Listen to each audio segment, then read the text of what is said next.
Kasi danas ko ito eh. Ganitong ano, ganitong pagkakataon. Guys, yung Danas ko ito. pangalawa po.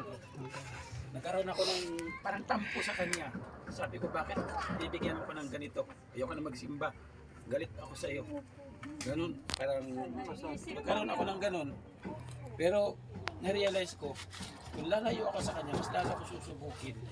Bagkus doon ako kumapit sa kanya. No? Nagpaghinga ako ng payo doon sa mga alam sa ano, doon sa mga salita ng Diyos. Doon ako pinatatag. Gumaan yung kalooban ko. Kumbaga parang lininis ako na pinukos ko yung sarili ko sa kanya.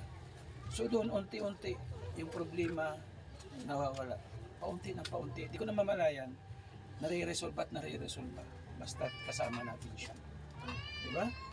Siguro ko, ito yung pagkakataon na mas lalo tayong kumapit sa kanya.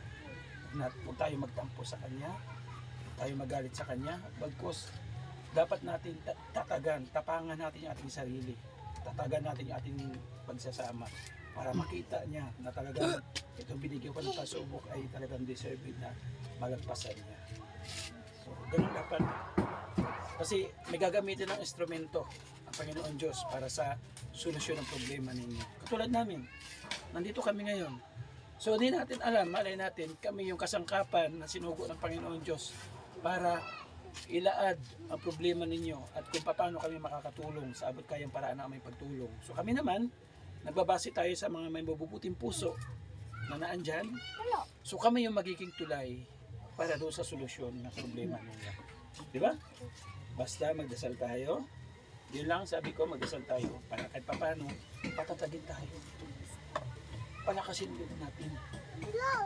Minsan napapanghinaan tayo ng loob dahil nagkakaroon tayo ng tampo sa kanya. Di ba? Iniisip natin na sa dami ng tao, bakit ako ang binibigyan ng ganitong pagsubok? Pero deserve mo ang ganyang pagsubok kasi kulang ka sa pananampalataya sa kanya. Di ba? Kulang ka. So kung malakas yung pananampalataya mo, dapat mas lalo kang porsigido, agresibo sa kanya.